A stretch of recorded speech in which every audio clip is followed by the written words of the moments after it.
Kau tidak perlu merendah di hadapanku, Adhika Mandanu. Seorang anak kecil pun tahu bahwa kau pasti lebih unggul dari siapapun juga. Namamu sudah termasyhur sebagai seorang pendekar yang tangguh, pendekar pilih tanding, pendekar tiada bandingannya di zaman ini. Dan baru saja tadi, aku sudah membuktikannya. Kau memiliki ilmu kanuragan yang langka. Gerakanmu sangat cepat, dan pertahananmu sangat rapat bagaikan benteng alun-alun Majapahit.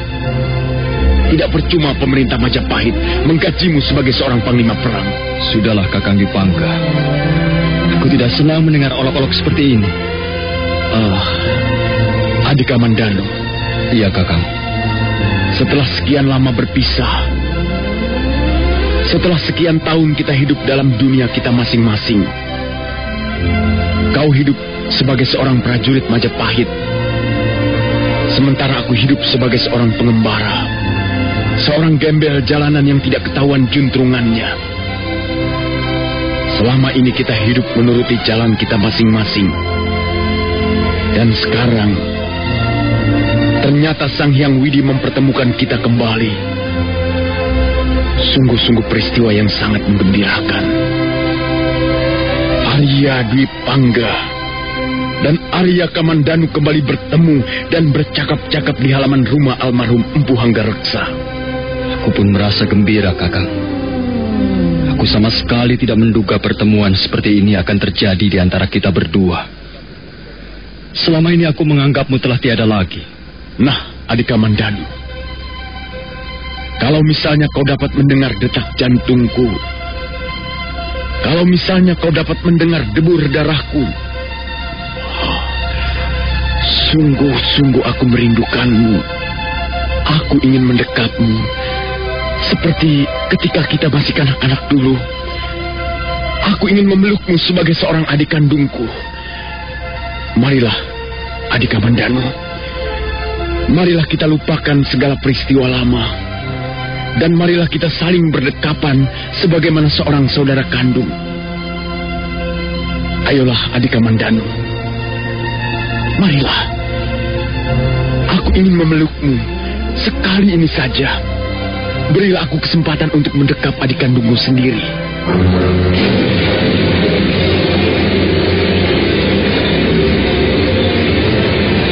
Arya Dwipangga merentangkan kedua belah tangannya. Mulutnya menyungging suatu senyuman yang sangat manis dan ramah.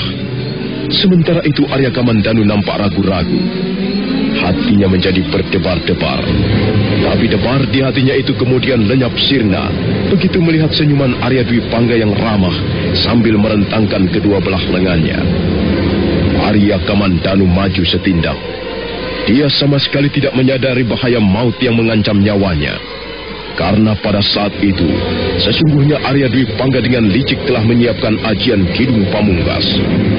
Arya Kamandanu terus melangkah mendekati kakak kandungnya. Jarak mereka tinggal beberapa tindak lagi.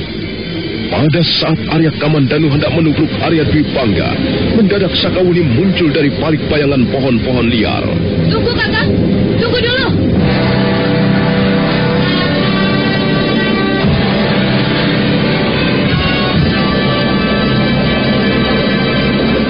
Sakawuni buru-buru meraih lengan suaminya dan menariknya mundur beberapa langkah. Arya Kamandanu terkejut melihat kehadiran istrinya yang tiba-tiba. Sementara Panji Ketawang masih belum tahu apa yang terjadi. Bocah remaja itu merapat ke tubuh bibinya. Wuni? Kau membuatku terkejut saja. Lihatlah, Wuni. Lihatlah siapa yang berdiri di hadapan kita. Dialah Kakang Dwipangga. Dialah saudara kandungku sendiri, Wuni. Kakang Dwipangga. Benarkah dia Kakang Dwipangga yang sering kau ceritakan itu? Benar, Wuni. Dialah Kakang Arya Dwipangga. Dialah saudara tuaku. Bukankah pertemuan ini sangat menggembirakan? Kakang Dwipangga, inilah istriku Sakawuni. Kau beruntung sekali, Kamandanu. Rupanya kau sudah menemukan jodohmu. Dan aku ikut gembira karena kau mempunyai seorang istri yang cantik. Dan nampaknya istrimu itu sangat setia. Kau benar-benar merasa beruntung, Kamandanu. Terima kasih, Kakang Dwipangga. Aku ikut bahagia karena nampaknya kalian pun mengalami kebahagiaan sebagai suami istri. Terima kasih. Ayo Buni, ucapkan terima kasih pada Kakang Dwi Pangga. Ayolah, mengapa kau diam saja? Aku masih belum bisa percaya bahwa dia adalah saudara tuamu, Kakang. Mengapa begitu? Percayalah, Kakang Dwi Pangga sudah membuktikan bahwa dia adalah saudara tuaku. Sakawuni, kau tidak perlu ragu-ragu. Aku memang Arya Dwi Pangga. Bukankah dia sudah meninggal beberapa tahun yang lalu, Kakang? Mengapa dia tiba-tiba muncul di sini? Aku masih belum bisa percaya. Ya, kau boleh saja tidak percaya, anak manis. Tapi beginilah kenyataannya. Hidup manusia memang tak bisa diramalkan. Sesuatu yang terjadi di muka bumi ini serba tidak pasti. Kamandanu memang menyangka bahwa aku sudah mati.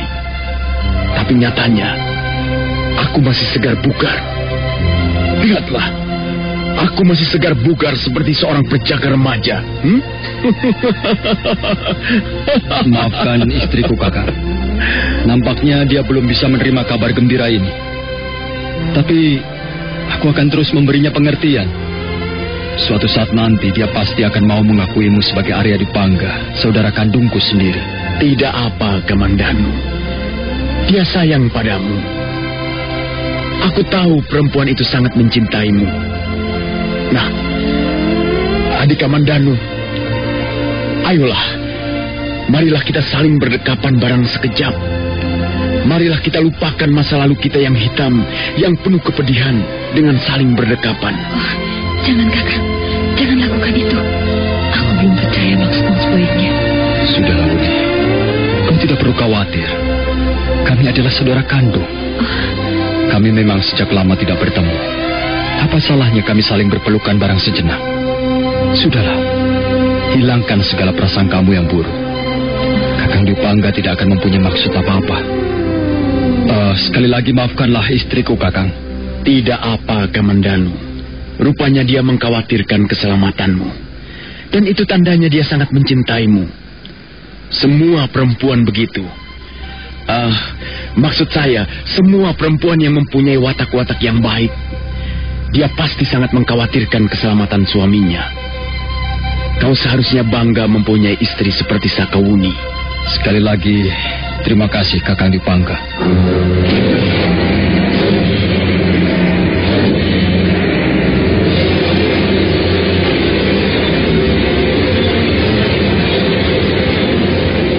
Kembali Arya Kamandanu melangkah perlahan-lahan.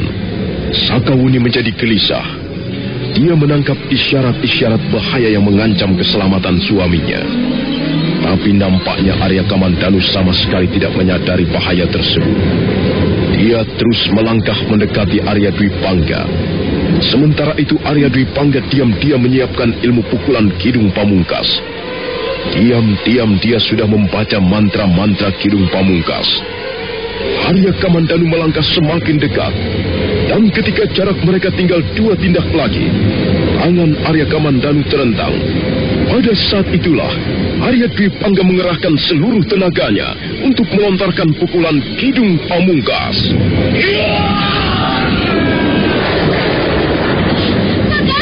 Kakak Kamandanu! Paman Kamandanu!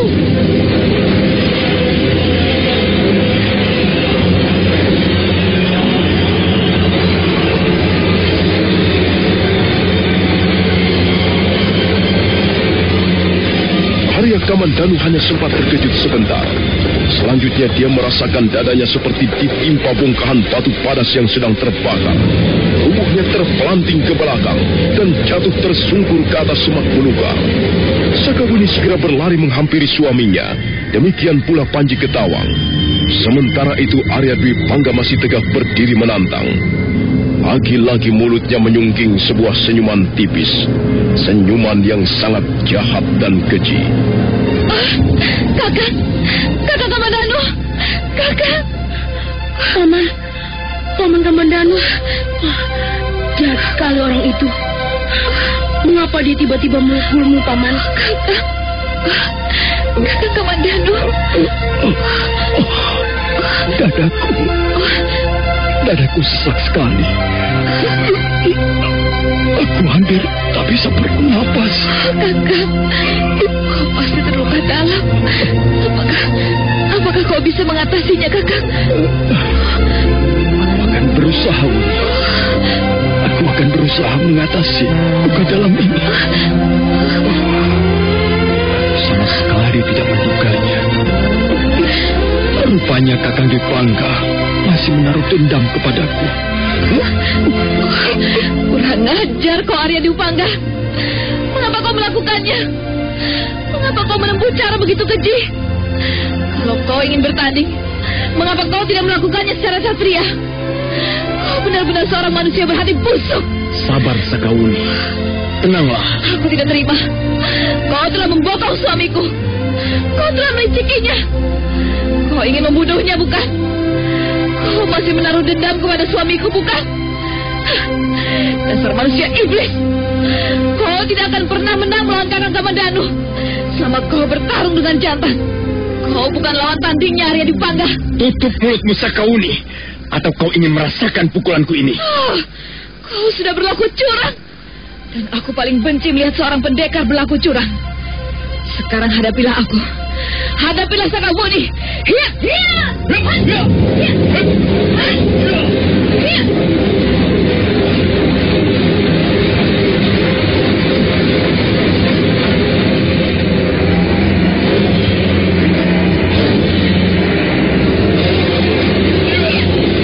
Geram Sakawuni langsung menyerbu. Ia segera mengirimkan pukulan dan tendangan-tendangan. Arya Dewapangga berkelit ringan sambil menangkis pukulan-pukulan Sakawuni. Mereka pun segera terlibat dalam pertarungan sengit. Sementara Panji Ketawang menunggu pamannya yang sedang terluka parah. Arya Kamandanu berusaha untuk duduk. Panji Ketawang mengangkat leher pamannya dan membantunya agar bisa duduk bersila.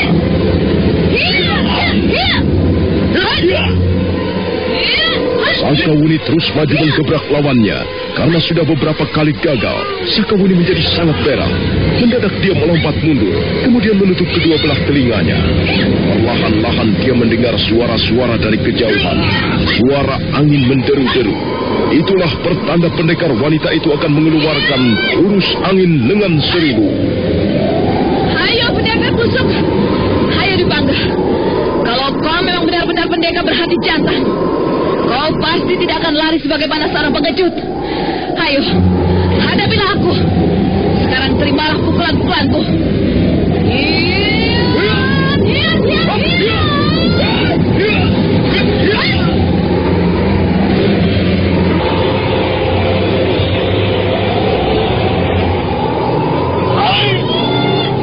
Kembali Sakawuni menggebrak lawannya dengan jurus-jurus maut. Jurus-jurus angin lengan seribu yang diwarisi dari kakeknya, Ki Sugyata Brahma. Sesaat lamanya Arya Dewapangga menjadi kerepotan karena Sakawuni terus memburu dengan garang. Sementara itu, Arya Kamandanu sudah duduk bersila ditunggui Panji Ketawang. Arya Kamandanu berusaha memulihkan kekuatannya setelah terkena hantaman Aji Kidung Pamungkas.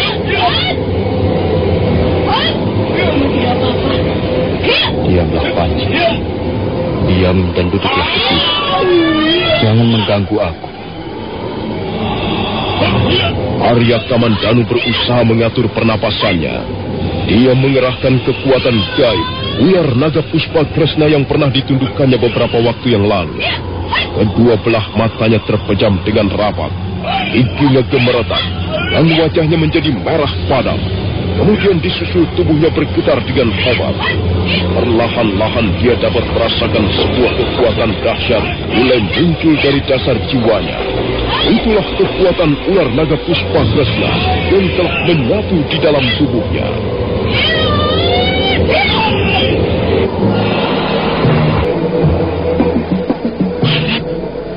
Setan jalanan. Mengapa kau selalu menghindari pukulanku? Mana itu watak pendekarmu? Hayo Dewapangga. Jangan hanya bermain lompat-lompatan seperti bajing hutan. Hayo, tahanlah pukulanku. Tahanlah jurus-jurusku. Tenang, Sakawuni. Kau tidak perlu terburu-buru. Baiklah. Rupanya kau ingin mengadu pukulan. Mari kita lihat pukulan siapa yang lebih dahsyat. Selesai berkata, Arya Dwi Pangga menarik kaki kanannya mundur selangkah. Kemudian dia merentangkan kedua belah tangannya ke depan. Sementara matanya memandang dengan tajam bagaikan tatapan burung elang. Mata yang ganas dan buas. Mata yang haus darah. Aku datang dari balik kabut merah. Aku terbang melintasi samudera darah. Dan kupecahkan wajah rembulan mawang. Dan kubuat seluruh isi alam menjadi kelam. Akulah pangeran kegelapan. Dengan aji hidung pamungkas. Dan ku genggam seluruh isi jagat ini dalam kepalan tanganku. Lah, Sakawuni, marilah kita adu pukulan. Marilah kita lihat pukulan siapa yang lebih dahsyat. Jangan banyak bicara, Dwi Pangga. Bukan salahku kalau kau harus binasa di tangan Arya Dwi Pangga.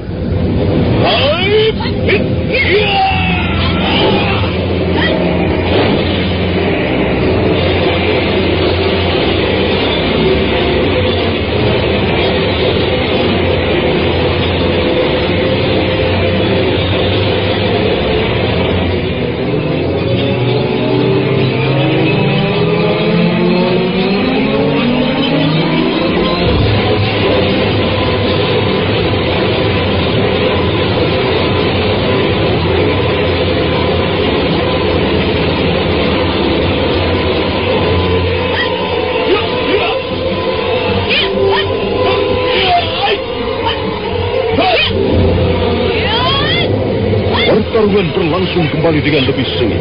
Sekarang Arya Dwi Pangga balik memburu Sakawuni dengan aji hidung pamungkas. Sakawuni terpaksa berlompatan ke sana kemari untuk menghindari sergapan lawan.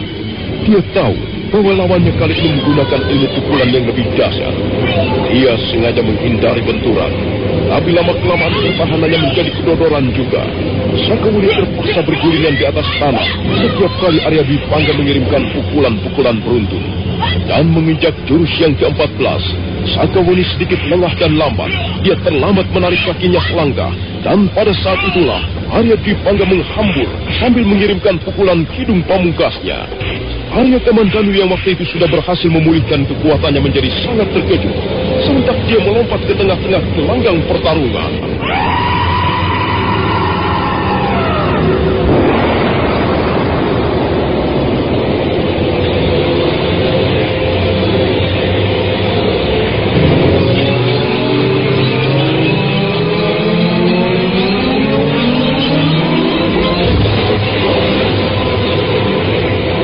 Keras terjadi di udara. Sakawuni selamat dari bahaya maut. Sementara Arya Dwi Pangga terpental 10 batang tombak jauhnya. Dia jatuh tertelungkup di atas semak belukar. Tapi dia segera bangun kembali dan berdiri menantang. Barat, ilmu apa yang kau gunakan untuk menghadang pukulanku, Kamandanu? Tidak apa-apa, Wuni. Tidak, Kakang. Aku tidak apa-apa. Ketika pukulan itu datang, sebenarnya aku sudah putus asa. Aku tahu, aku tidak mungkin dapat mengalahkan pukulan Arya Dwi Pangga, saudara kandungmu. Untung kau segera datang menolongku. Aku telah diselamatkan oleh suamiku. Syukurlah. Sekarang minggirlah, Wuni. Biarlah ku hadapi Kakang Dwi Pangga sendiri. Baiklah, Kakang. Hati-hati. Sakawuni buru-buru melangkah ke arah Panji Ketawang.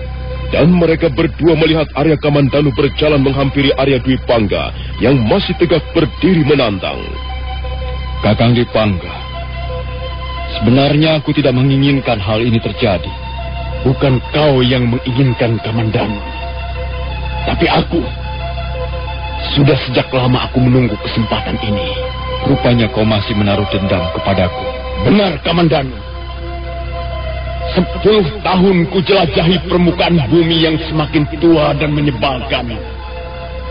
Aku berjalan terseok-seok, mengarungi lembah dan bukit pengembaraan yang panjang. Aku tidur di atas rumput, sambil meratapi dendam yang tergantung di angkasa raya bersama bintang-bintang. Dendam ada di mana-mana. ada di dalam goa, menempel di dahan-dahan pohon, larut dalam makananku, lebur menjadi satu dengan aliran darahku, menjadi hantu dalam mimpi-mimpiku, menjadi momok dalam perjalanan hidupku. 10 tahun ku seret langkah-langkahku tanpa kenal putus asa. Oh, dengan apa akan ku padamkan api dendamku yang terus membara di dalam dada? Kamandanu, sekarang kau pasti tahu apa keinginanku. Iya, Kakang Dipangga. Aku tahu apa yang kau inginkan. Aku dapat mendengar kobaran api dendam dalam suaramu yang gemetar. Bagus. Bagus kalau begitu. Sekarang mari kita mulai.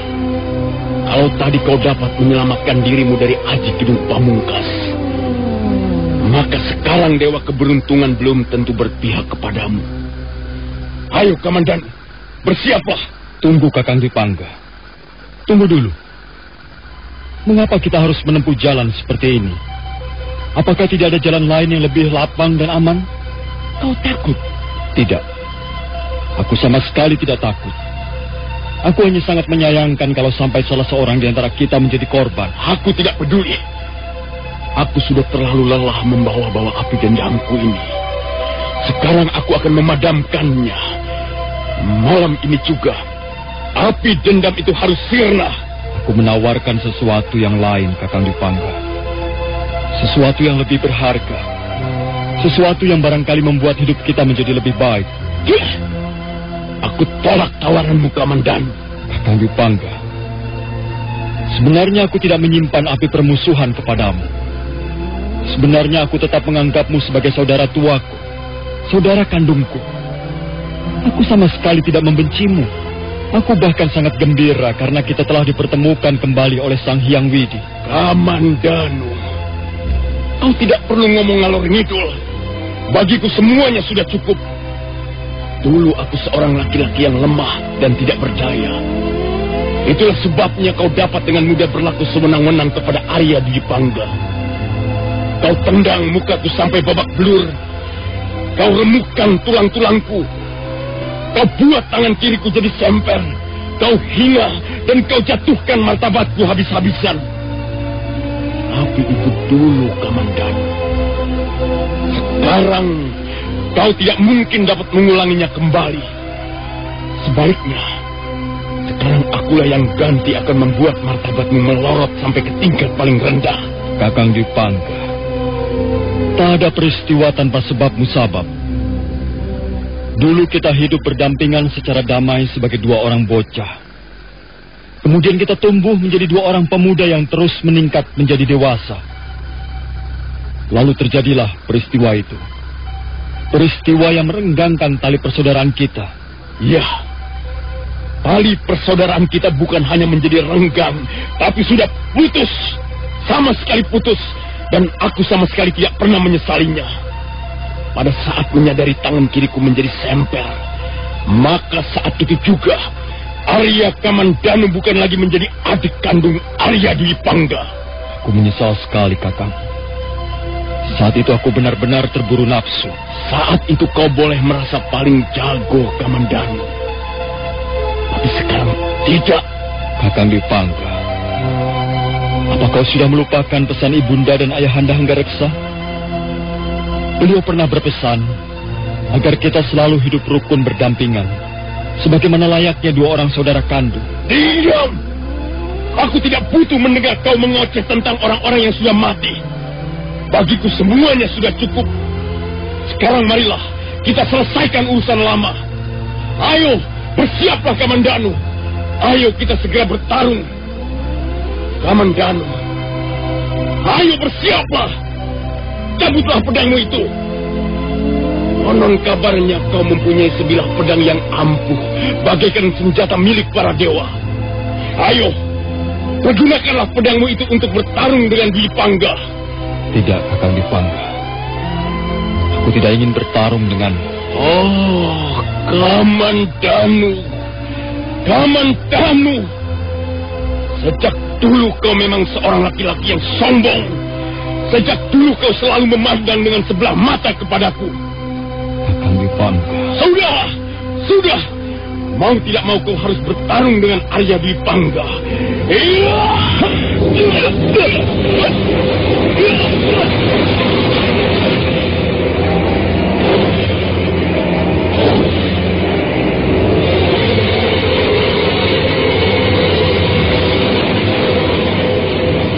Arya Dwi-Pangga menarik kakinya 2 langkah ke belakang. Bibirnya gemetaran dan matanya berapi-api, seolah-olah ingin menelan apa saja yang berada di hadapannya. Kemudian nampak wajahnya menjadi tegang dan suaranya mendesis-desis ketika mengucapkan mantra.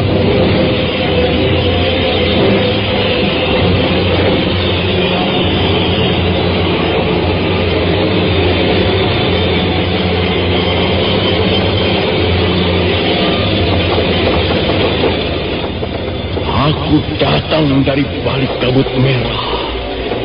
Aku terbang melintasi samudera darah. Dan ku cabik-cabik wajah rembulan malang. Dan ku koyak bentangan langit kelam. Akulah pangeran kegelapan. Dengan aji hidung pamungkas. Dan ku genggam seluruh isi jagat raya dalam kepalan tanganku. Awas, Kamandanu. Kali ini aku tidak akan memberimu pengampunan.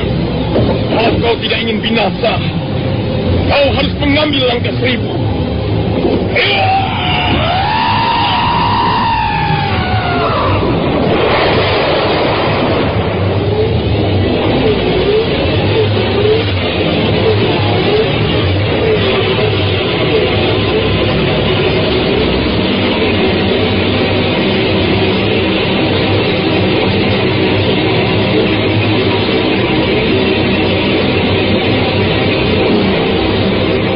Arya Dwi-Pangga melompat bagaikan terbang. Tubuhnya melesat sementara kedua belah tangannya direntangkan. Dia memang sudah bertekad untuk mengirimkan pukulan dahsyat dengan seluruh kekuatan yang dimilikinya. Tapi Arya Kamandanu sama sekali tidak bergeming sedikit pun. Dia tetap tegak menghadang. Benturan keras segera terjadi. Arya Kamandanu terpelanting jatuh bergulingan di atas tanah. Demikian pula Arya Dwi-Pangga. Sakawuni menjerit tertahan, kemudian berlari-lari mendapatkan suaminya. Kakak, kau tidak apa-apa? Tidak, Wuni. Tidak apa-apa. Kau tidak perlu khawatir. Pukulan Dwi-Pangga sangat berbahaya, Kakak. Rasanya aku dapat menghadapinya, Wuni. Kau tidak perlu takut. Minggirlah. Kau tunggu saja di tempat yang agak jauh bersama Panji Ketawang. Baik, Kakak. Hati-hatilah. Sakawuni melompat menghampiri Panji Ketawang yang masih berdiri terengah keheranan di bawah pohon. Arya Kamandanu sudah kembali berdiri tegak tanpa cedera. Sementara itu Arya Dwi-Pangga masih berusaha untuk bangun kembali. Wajahnya menyeringai penuh hawa amarah dan nafsu dendam. Sambil mengurut-urut tangan kanannya merasa kesemutan, dia melompat ke depan menghampiri Arya Kamandanu. Kau hebat, Kamandanu. Kau dapat menahan pukulan Kidung Pamungkas yang kubangga-banggakan selama ini. Sebenarnya aku tidak terlalu hebat, Kakang Dwi-Pangga. Kalau sampai saat ini aku masih selamat, itu semata-mata hanyalah karena karunia Sang Hyang Widiwasa. Kau tidak perlu memamerkan kerendahan hatimu. Aku tidak butuh hal-hal seperti itu. Sekarang ayo, Kamandanu. Ayo kita bertarung sampai salah seorang di antara kita terbujur menjadi mayat. Tidak, Kakang Dwi-Pangga. Aku tidak akan berkelahi denganmu. Aku tidak akan bertarung denganmu. Kamandanu, kau harus bertarung denganku. Tidak. Bertebah, setan awas. Mau atau tidak mau kita akan bertarung. Tunggu Kakang Dwi-Pangga. Tunggu dulu. Mengapa harus kita sambung kembali cerita lama yang sudah tidak ada gunanya? Apa katamu? Cerita lama yang tidak ada gunanya. Kau jangan mau menang sendiri, Kamandanu. Sekarang kau sudah hidup enak. Kau sudah hidup mewah bersama Raja Majapahit. Tapi apa yang kuperoleh? Lihatlah, Kamandanu. Lihat tangan kiriku ini. Mengapa tangan kiriku menjadi semper seperti ini? Mengapa tangan kiriku menjadi cacat seperti ini? Kau pasti masih ingat riwayatnya. Dan ketahuilah, Kamandanu. Sejak saat itu, sejak kau jerumuskan diriku ke dalam sumur mati, nampaknya para dewa masih berkenan melindungi nyawaku. Bahkan kemudian, aku dipertemukan dengan seorang guru. Dan mulai saat itu, aku dipaksa menekuni ilmu kanuragan. Aku belajar ilmu pukulan siang malam. Aku belajar ilmu kanuragan di dalam sebuah gua yang pengap dan gelap. Sampai suatu saat aku berhasil menguasai jurus-jurus pedang kembar dan ilmu pukulan kidung pamungkas. Kemudian aku keluar dari gua dan mengembara sampai ke pelosok-pelosok desa. Aku terus berjalan mengembara untuk mencarimu, Kamandanu. Tak ada tempat yang tak kusinggahi. Tak ada ceruk tebing ataupun lembah yang tidak kuperiksa. Tak ada sungai yang tidak kuseberangi.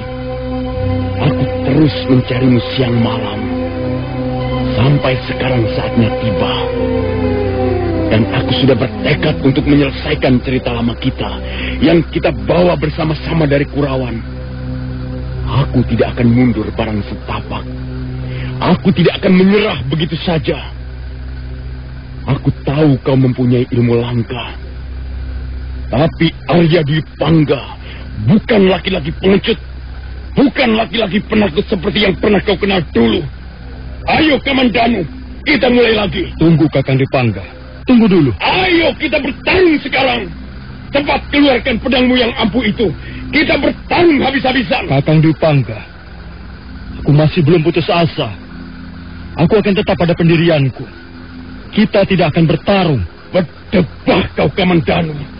Kau bermaksud menghina aku, bukan? Kau bermaksud merendahkan Arya Dwi Pangga. Jangan salah paham, Kakang Dwi Pangga. Aku justru ingin menghormatimu sebagai saudara tuaku.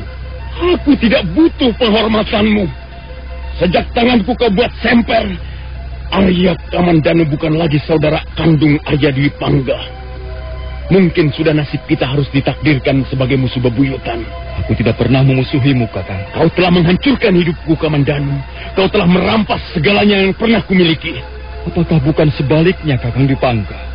Kaulah yang telah menghancurkan seluruh keluarga kita. Karena perbuatanmu yang hanya menuruti hawa nafsumu, semuanya musnah. Ayahanda terbunuh. Nyi Rongkot yang sabar dan setia, yang merawat kita semasa masih kecil, ikut terbunuh. Bahkan istrimu pun terbunuh. Aku masih belum lupa peristiwa itu, Kakang Dwi Pangga. Hatiku pun selalu sedih setiap kali mengenangnya. Tapi aku berusaha untuk melupakannya, sekalipun hal itu terasa berat. Sudahlah, Kakang Dwi Pangga. Tak ada gunanya kita bermusuhan. Kau tidak akan kulepaskan lagi, Kamandanu. Tunggu, Kakang Dwi Pangga. Tunggu dulu. Apakah kau tidak bisa bersabar barang sejenak? Apakah hatimu terbuat dari sebongkah batu? Tunggu dulu, Kakang.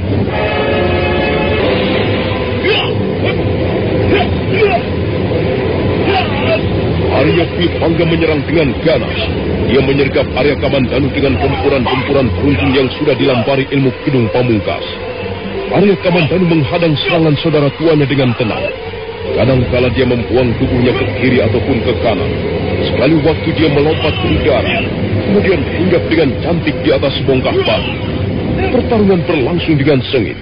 Arya Dwi Pangga merasa geram karena serangan-serangannya banyak yang gagal. Tiba-tiba dia mengamuk bagaikan seekor banteng terluka. Pukulannya datang bertubi-tubi. Arya Kamandanu mengerahkan seluruh kemampuannya untuk menangkis sergapan-sergapan lawannya.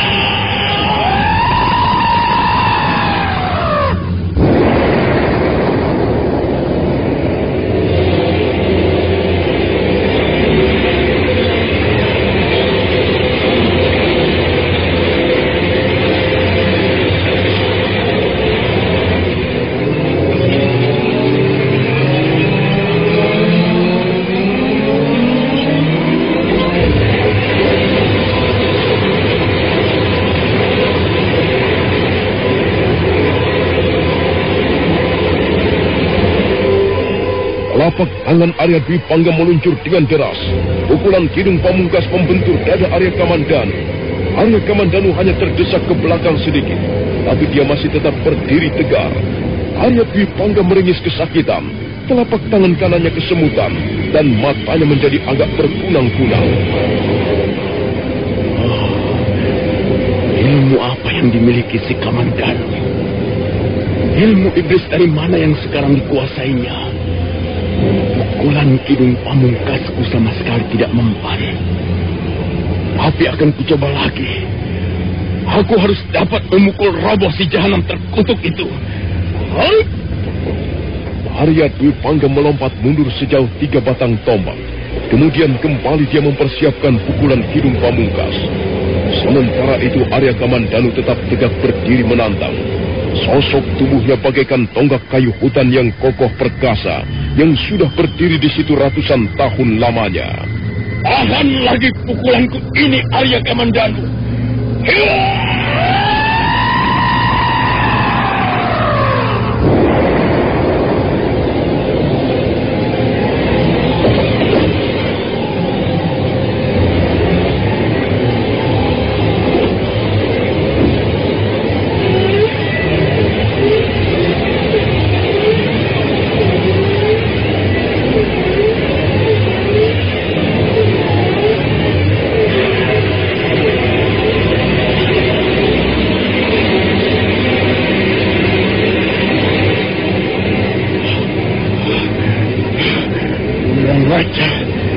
Tanganku seperti membentur benteng yang terbuat dari baja.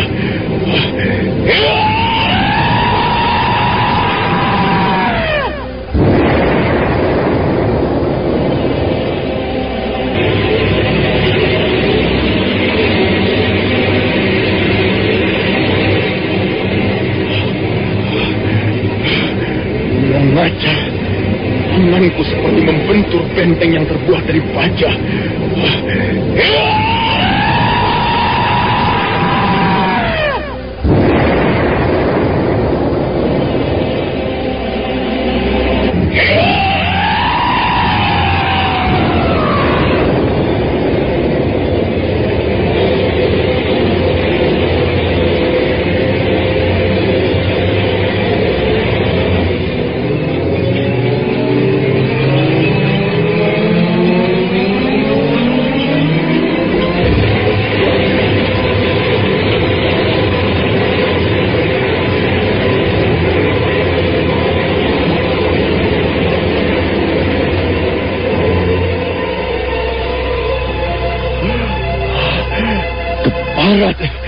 Pukulanku tidak mempan. Haji Kidung Pamungkas tidak mempan. Kamandanu, kau memang hebat. Tubuhmu kokoh bagaikan benteng. Sekarang, hayo, ganti kau yang memukul. Tidak, Kakang Dwi Pangga. Aku tidak akan memukulmu. Jahanam! Kau telah menghinaku, Kamandanu. Kau telah mencabik-cabik kehormatanku. Kau telah menginjak-injak harga diriku sebagai laki-laki. Aku tidak terima. Aku tidak terima. Kamandanu, kalau kau tidak mau memenuhi tantanganku ini, awas, kau akan menyesal.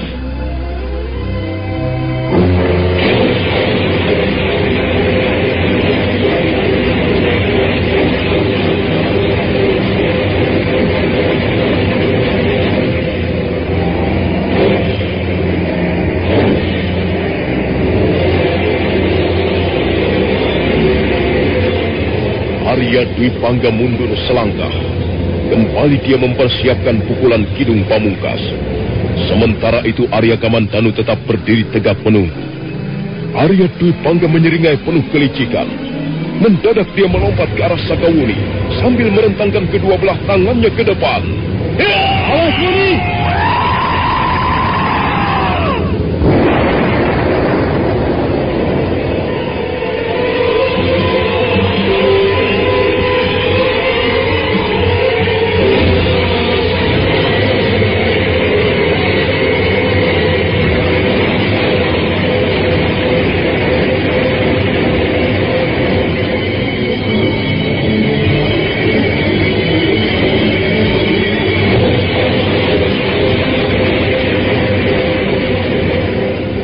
Kesempatan yang hanya sekejap itu, Arya Kamandanu berhasil menolak tubuh Sakawuni hingga terjajar menimpa sebatang pohon.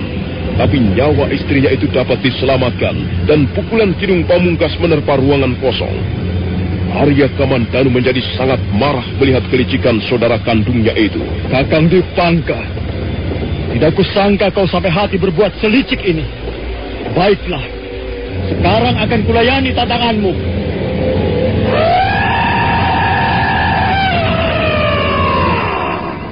Ayo Kakang Dipangga, kita adu kesaktian. Ya.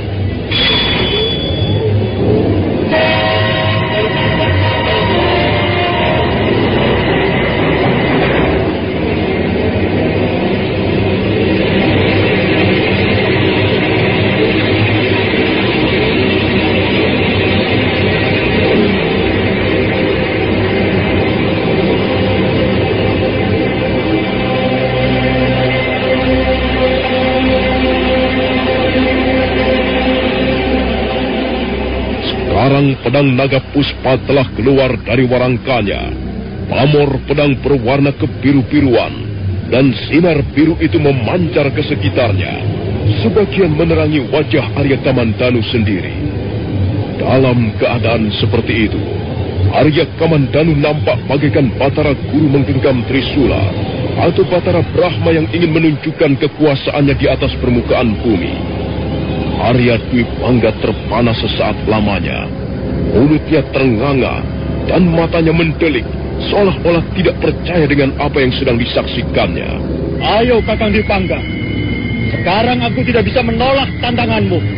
Marilah kita bertarung. Tapi ingat, aku tidak bermaksud memerangimu.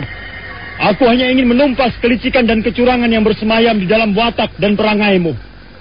Ayo Kakang Dipangga, cabutlah pedang kembarmu, dan marilah kita mainkan jurus-jurus pedang.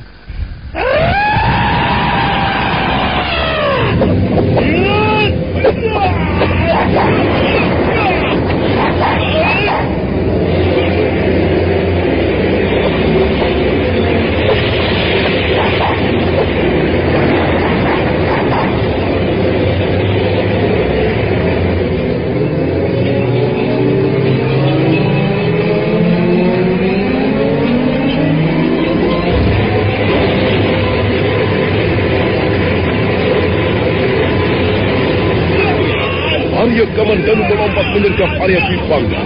Arya Dwipangga terpaksa membuang jauh tubuhnya ke samping, dan hampir saja dia terbanting ke sebuah pohon besar. Arya Kamandanu sama sekali tidak memberi kesempatan. Dia terus memburu, dan naga puspa berkelebat di udara, membentuk lukisan-lukisan berwarna biru yang indah.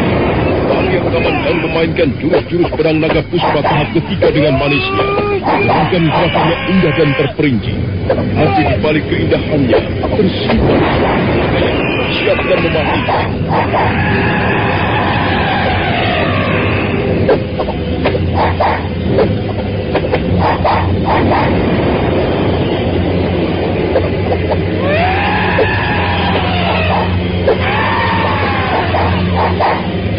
Ayo Kakang Dipangga, sekarang aku layani tantanganmu. Aku tidak akan menghindar kalau memang dengan cara seperti inilah yang kau inginkan. Ayo Kakang Dipangga.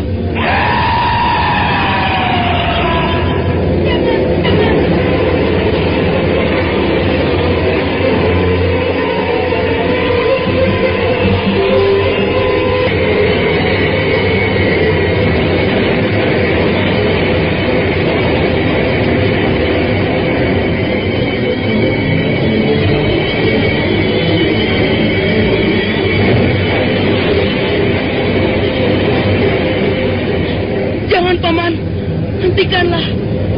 Saya tidak tahan melihatnya. Hati saya sangat sedih. Jangan, Paman. Jangan teruskan. Simpanlah kembali pedang naga puspa itu. Jangan bunuh ayah saya, Paman. Ampunilah dia. Saya tahu dialah yang bersalah. Dialah yang berdosa. Ampunilah orang tua saya, Paman Kamandanu. Arya Kamandanu masih tegak berdiri. Pedang naga puspa masih tergenggam di tangan kanannya. Tapi begitu mendengar tangisan Panji Ketawang, hatinya menjadi luluh. Kemudian perlahan-lahan pedang naga puspa disarungkan kembali ke dalam warangkanya. Jangan, Paman. Jangan bunuh orang tua saya. Saya tahu dia yang bersalah. Tapi saya mohon, Paman, ampunilah kesalahan orang tua saya. Kau tidak perlu khawatir, Panji. Aku tidak bersungguh-sungguh. Orang tuamu adalah saudara kandungku sendiri. Bagaimana mungkin aku sampai hati membunuhnya? Saya tahu dialah yang bersalah, Paman. Tapi saya mohon Paman Kamandanu tidak membunuhnya. Tenanglah, Panji. Jangan khawatir. Pamanmu tidak membunuh sembarang orang. Dengar, Panji. Sekalipun seorang prajurit, aku tidak akan dengan mudah membunuh orang. Sebab tugas utama prajurit bukanlah membunuh manusia, melainkan menegakkan kebenaran dan keadilan berdasarkan sikap-sikap seorang satria. Hati Arya Kamandanu menjadi luluh kembali. Dadanya tidak lagi berdebar-debar, dan aliran darahnya menjadi tenang kembali. Perlahan-lahan pengaruh kekuatan ular naga Puspa Kresna menyusut, dan tak lama kemudian kekuatan itu pun sirna. Arya Kamandanu menyarungkan kembali pedang naga puspanya.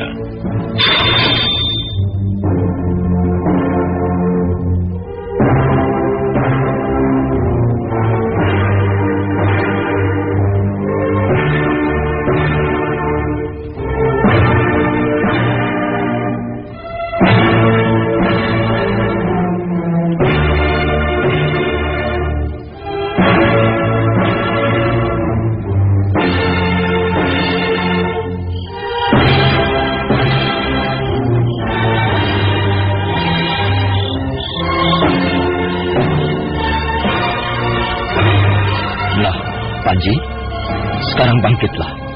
Mengapa harus berlutut seperti itu? Ayo bangunlah. Baik, Paman. Sekarang kau tahu bukan siapa dirimu yang sebenarnya? Kau adalah putra Kakang Dwipangga. Laki-laki itulah orang tuamu yang sebenarnya, Panji. Laki-laki itulah yang menyebabkan kehadiranmu ke muka bumi ini. Ayo, Panji. Kau harus mengucapkan salam kepada orang tuamu. Kau harus melakukan sembah kepada orang tua laki-lakimu. Tidak. Aku tidak sudi mempunyai anak laki-laki seperti itu. Tapi Kakang, Panji Ketawang adalah anak laki-lakimu. Kau tidak bisa mengingkarinya. Aku tidak sudi mempunyai anak laki-laki cengeng seperti perempuan. Kakang Dwipangga. Cukup, Kamandanu. Cukup sampai di sini pertemuan kita kali ini. Dan aku mengakui keunggulanmu. Ternyata kau mempunyai ilmu yang jauh lebih hebat dari Arya Dwipangga. Tapi ingat, Kamandanu, Arya Dwipangga tidak akan berhenti sampai di sini. Oh, sungguh hina nasib pendekar yang dikalahkan. Wajahnya penuh ludah menjijikan. Seluruh dunia bersorak sambil menuding. Bulan indah mencibir dan berpaling. Busana kehormatan telah dicopot dengan semena-mena. Harga diri telah dicampakkan ke tempat yang paling rendah. Daun-daun luruh ke bumi. Bulu-bulu indah burung merak rontok diterpa angin musim kering. Dan si pendekar malang berjalan tanpa pakaian. Berjalan tanpa kebanggaan. Padam sirna cahaya kejantanan di matanya. Oh, sungguh malang nasib pendekar yang dikalahkan. Dia hanya bisa menatap hari-hari terus berlalu sambil merenungi namanya yang semakin membusuk bersama waktu. Ayah! Ayah! Apa yang kau cari sekarang, Arya Dwipangga? Dia membisu seperti lumut menempel batu. Atau bersembunyi selamanya bersama api dendam yang terus bernyala-nyala. Sungguh pahit rasanya menelan sebuah kegagalan. Sungguh hina menjadi pendekar yang dikalahkan. Oh, kan ku robek wajahku ini. Wajah yang ditumbuhi jerawat busuk. Oh, kan ku koyak-koyak daging kulitku sendiri. Dan ku jambak rambutku, dan ku butakan biji mataku, dan ku remuskan tulang-tulangku, dan ku bakar lidahku menjadi arang. Apa artinya sebilah pedang jika dalam pertarungan harus menjadi pecundang? Semua tak ada gunanya lagi. Pedang telah berkarat, retak dan kehilangan daya tuahnya. Senjata tidak mampu lagi diajak bicara. Dan si pendekar tinggal merayap sambil meratapi kekalahannya. Jahanam busuk! Aku tidak sudi menerima kekalahan ini.